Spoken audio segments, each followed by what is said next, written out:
Let's bring in Fox News contributor Joe Concha to talk about the messaging around these protests. And, Joe, I was looking at our list of elements. We call them elements when we have a soundbite or we read something. I was looking at the list of elements, looking for the strong statement from the Biden White House to these protests. Unfortunately, I don't see that right there. I can't call anything up because nothing exists. On the other side, former President Trump, mere seconds ago, putting out this statement, quote, "The violence has to stop immediately. Weak and ineffective leadership at colleges and universities must be replaced and fast. Anti-Semitism cannot be allowed to fester. It must be stopped quickly and effectively." Joe, that is such a simple statement to make. Why can Trump do that in the middle of the night and the Biden administration has not been able to do that, whether you look at it the last 2 weeks, the last 7 months, or the last 3.5 years?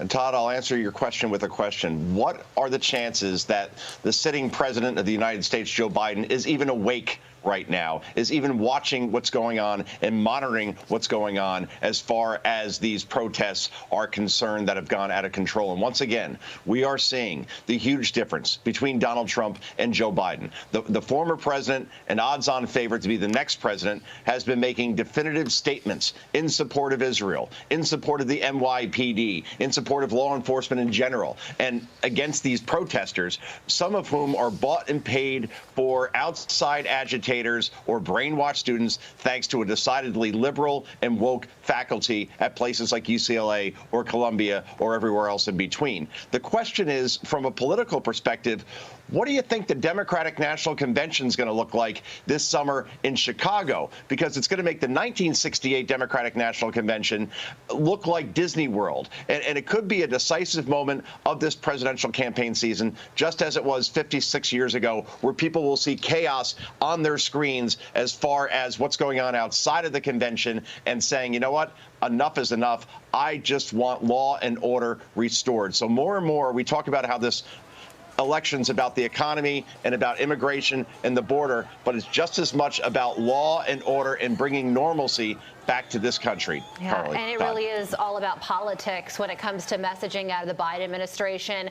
Clearly, President Biden is taking a both sides approach when he says that he condemns anti-Semitism in all forms, but he also condemns people who don't understand what's going on the Palestinian side of things. And you have to wonder if that is a mistake. He is messaging to the people in Dearborn, Michigan. Michigan is a swing state, and he doesn't want to offend those voters. But you know what they say, when you try and take all sides, no side ends up siding with you. Do you think that the president's decisions to take both sides of this will ultimately be something that he will live to regret? And Carly, there's two sides to a road, right? Either take the right side of the road or the left side of the road. If you try to go in the middle, you're going to get squished just like a grape. And that's what this president's trying to do. It's a two-state solution in the minds of Joe Biden and his handlers. And those two states are not about Israel and Palestine. It's about Michigan and Nevada, and being so fearful that you're going to lose those voters in places like Dearborn, Michigan, that you're trying now to say, OK, I understand this. I understand that. It looks weak at this point. And Jonathan Hunt, by the way, spoke about clearing people out. And what that should mean definitively is to expel these students who have engaged in this violent and destructive behavior, and these outside agitators should be jailed. It's really that simple. We saw what's happening in Florida, at the University of Florida, for example, the Gators, and the statement that school put out that said, you know what, we're not dealing with children here. This isn't daycare. If you act this way, you will be removed from campus. It's that simple. So we're not seeing any images out of the University of Florida in Gainesville, for example, because that's the way you got to handle these things.